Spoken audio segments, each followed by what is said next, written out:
आज हम L section filter, जिसको चोक इनपुट एलसी फिल्टर भी कहते हैं, इसके बारे में अध्ययन करेंगे।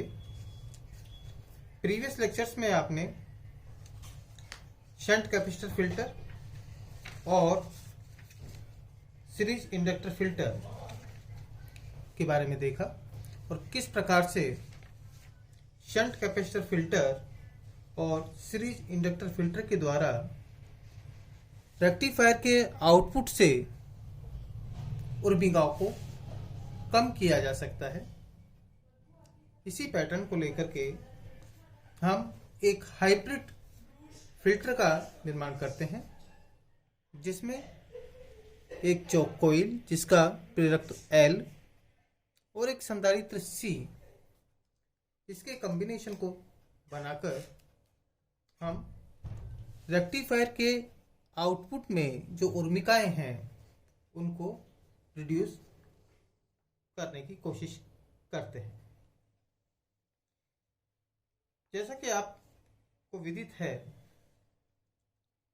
कि दिष्टकारी से प्राप्त जो स्पंदमान दिष्ट वोल्टता प्रेरक कुंडली में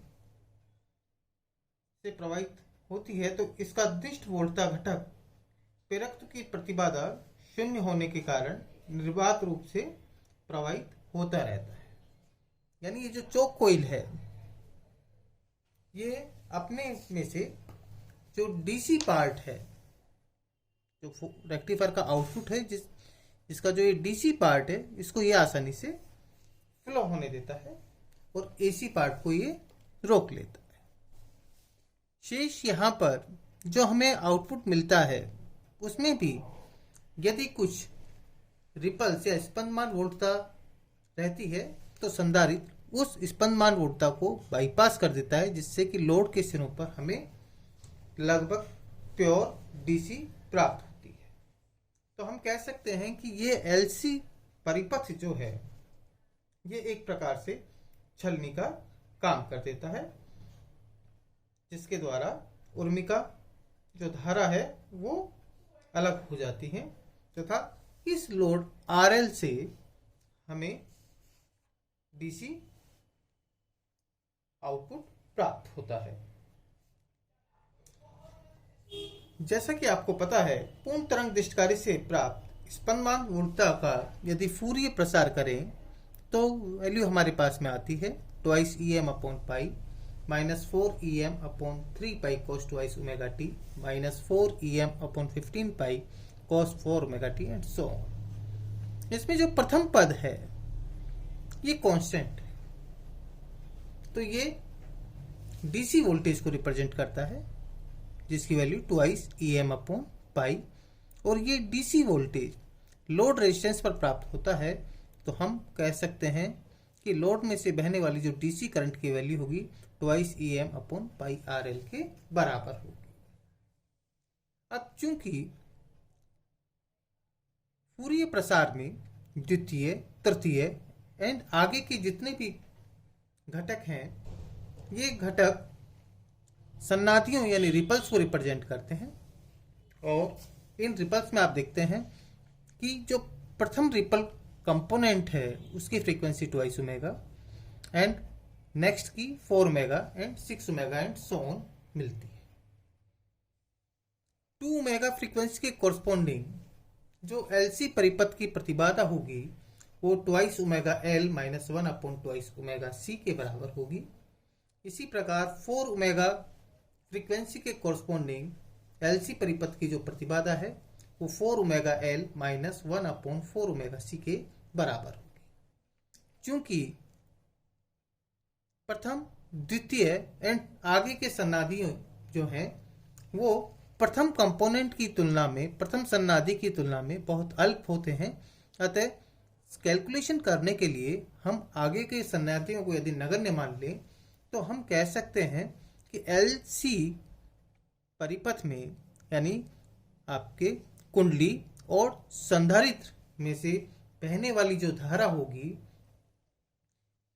तो उस वोल्टता का मान किसके बराबर होगा 4 EM अपॉन 3 पाई cos ट्वाइस ओमेगा टी, जिसको हम स्मॉल EAC से रिप्रेजेंट करते हैं। इस स्मॉल ई एसी यानी जो स्पंदमान एसी वोल्टता है, इसके कारण बहने वाली धारा small i AC E AC upon twice omega L minus 1 upon twice omega C के बराबर होगी। ई एसी की जो वैल्यू है 4 EM upon 3 pi cos two omega t यहाँ सब्सटीट्यूट कर दें तो हमारे पास आई एसी की वैल्यू आती है 8 EM omega C upon 3 pi omega square L C minus 1 cos twice omega t. इस जो मेरे पास में ये जो आई एसी धारा है, इसका आरएमएस वैल्यू किसके बराबर होगा? आई एसी स्क्वायर का पूरे आवर्तकाल में इंटीग्रेशन करके उसका औसत निकालें और उसका स्क्वायर रूट करें तो ये वैल्यू मेरे पास में आती है 8 EM omega C upon 3 root 2 pi omega square L C minus 1। अतः एसी वोल्टा की वैल्यू कैपिटल ई एसी किसके बराबर होगा? E dash R M S और I dash R M S into 1 upon twice omega C, क्योंकि जो R L के सिरों पर प्राप्त एसी वोल्टता का मान होगा वो इस संधारित्र पर जो हमारे पास में एसी वोल्टता होगी, इसकी धारिता कितनी होगी? 1 अपॉन ट्वाइस ओमेगा सी। तो इसको I dash R M S से मल्टीप्लाई कर देंगे और मल्टीप्लाई करने पर ये वैल्यू हमारे पास में आती है 4 EM upon 3 root 2 pi into omega square L C minus 1 के बराबर। अतः एल सेक्शन फिल्टर के लिए उर्मिका गुणांक यानी रिपल फैक्टर की value E A C upon E D C that is equals to root 2 upon 3 4 omega square L C minus 1, या उसको और सोल्व करके लिख सकते हैं 0.47 upon 4 omega square L C minus 1। अब चूंकि 4 ओमेगा स्क्वायर एल सी की जो वैल्यू है वो 1 के कंपेरिजन में काफी ज्यादा होती है, तो 1 को ओमिट कर दें तो ये वैल्यू आती है 0.47 upon 4 omega square L C या 0.118 अपॉन ओमेगा स्क्वायर एल सी।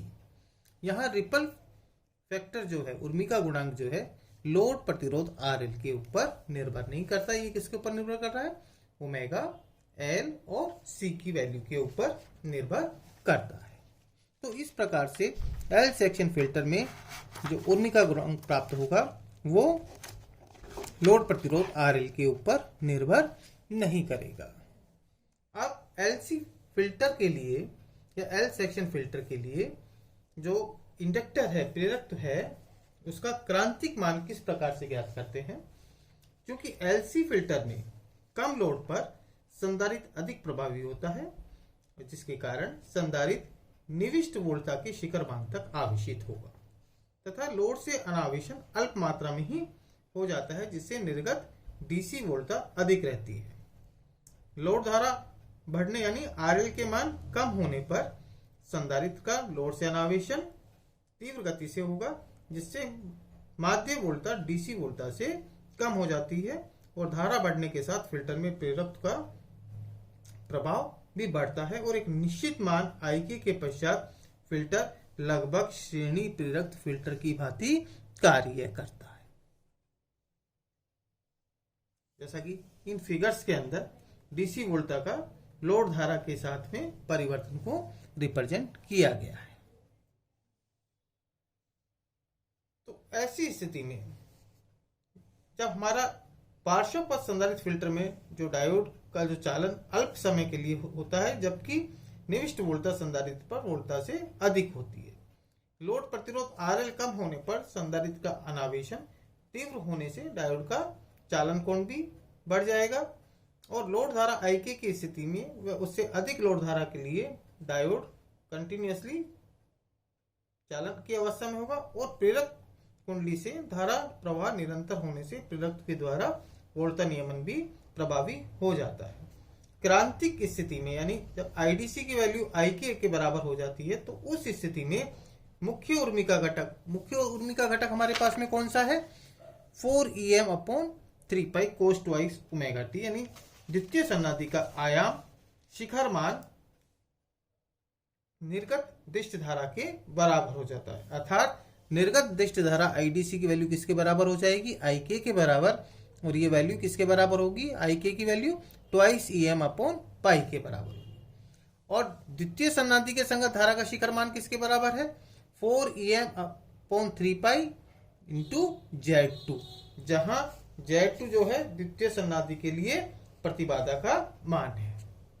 तो इन दोनों को हम क्या कर दें, बराबर कर दें, तो इससे R की वैल्यू 1.5 Z2 के बराबर आती है, और Z2 जो प्रतिबाधा है वो किसके कॉरस्पॉन्डिंग होगी, हमारे पास में L के कॉरस्पॉन्डिंग होगी। तो हम इसको लिख सकते हैं 1.5 इंटू ट्वाइस ओमेगा L, और therefore we can write L equals to R upon 3 omega. तो ये L की जो वैल्यू आती है ये निवेशी प्रेरक के क्रांतिक मान को व्यक्त करती है। Thank you.